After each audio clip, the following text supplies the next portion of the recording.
Shalom. So today we're gonna look at why two wives and not second wife.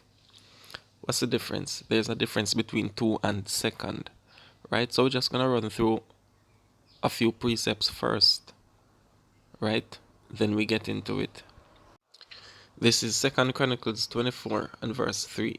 It says, "And Jehoiada took for him two wives, and he begat sons and daughters." Right? Now let's go to Second Chronicles 13 and 21.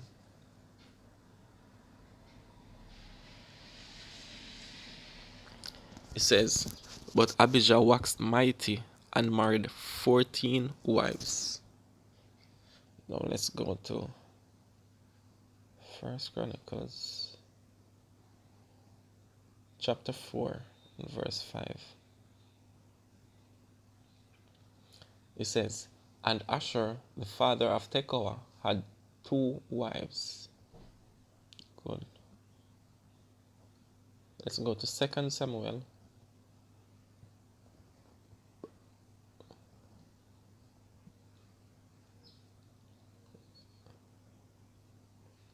chapter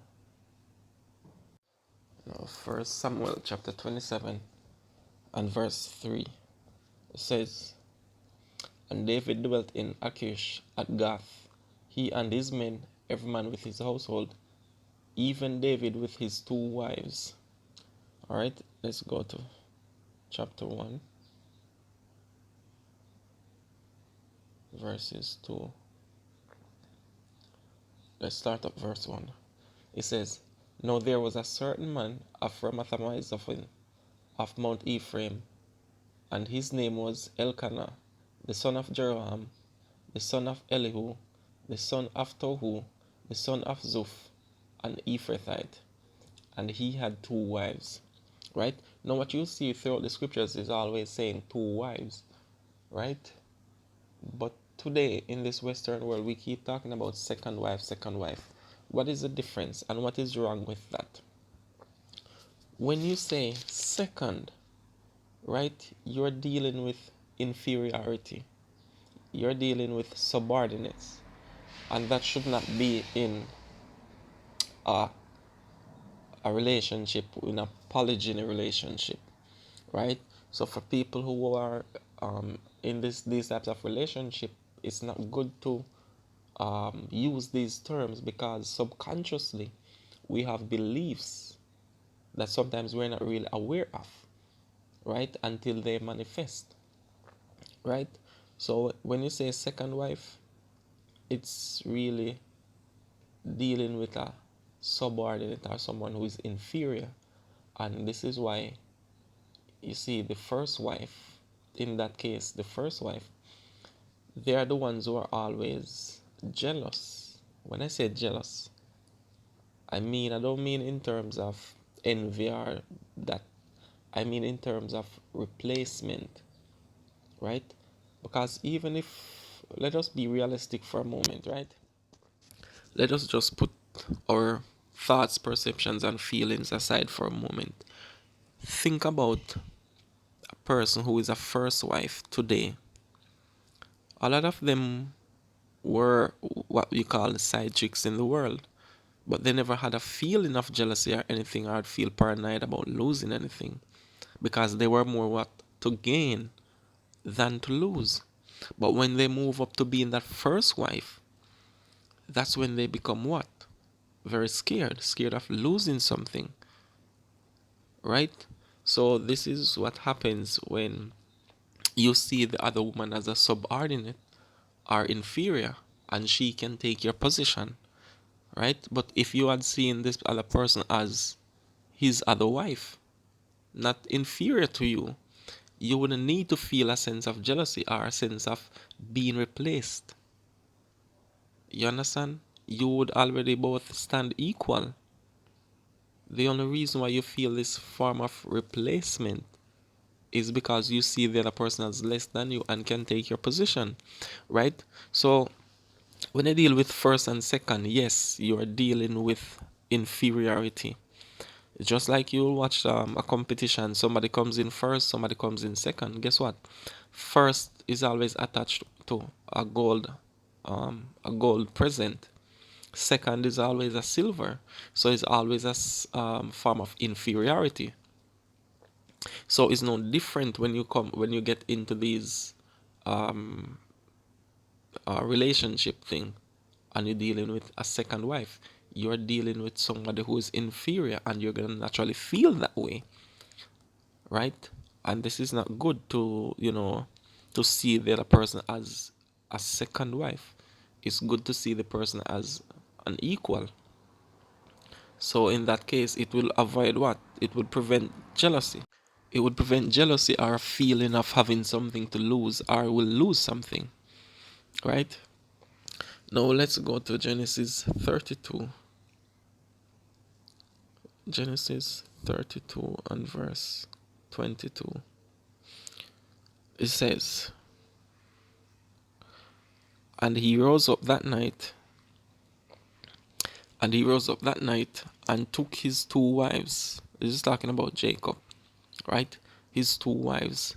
Now, when you think about his two wives, guess what? He did prefer one more than the other, right? Now let's get into this preference. This is Genesis 29 and verse 18. It says, And Jacob loved Rachel and said, I will serve thee 7 years for Rachel thy younger daughter. Right? So, verse 17, Leah was tender-eyed, but Rachel was beautiful and well-favored. You see, the Most High always tell us about stumble not over the beauty of a woman, right? Let's go to chapter 31, verse 32. It says, With whomsoever thou findest thy gods, let him not live. Before our brethren discern thou what is thine with me, and take it to thee, for Jacob knew not that Rachel had stolen them. You see, this pretty woman, right? He loved her so much, he wouldn't even think about this, right? No, it says, And Laban went into Jacob's tent, and into Leah's tent, and into the two maidservants' tents, but he found them not. Then went he out of Leah's tent, and entered into Rachel's tent.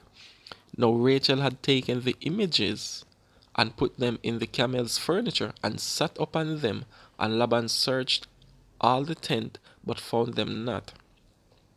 Now what's happening here? She took those false gods um, with her, unknown to Jacob, right?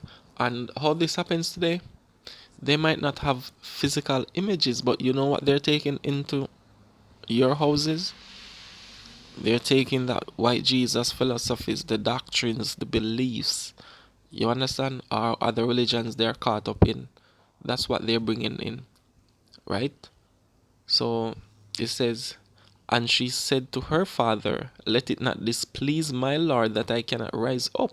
So look at it. She's sitting on the stolen items. And look at what she says. For the custom of woman is upon me. Meaning she's seeing her menstrual.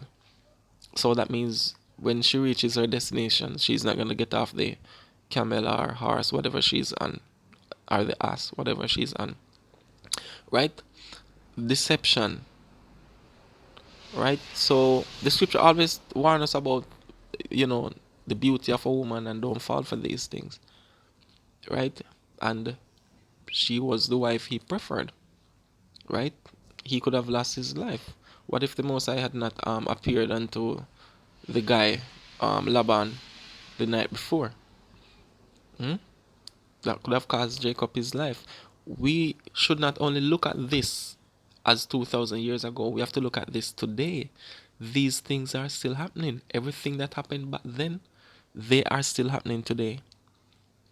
All right?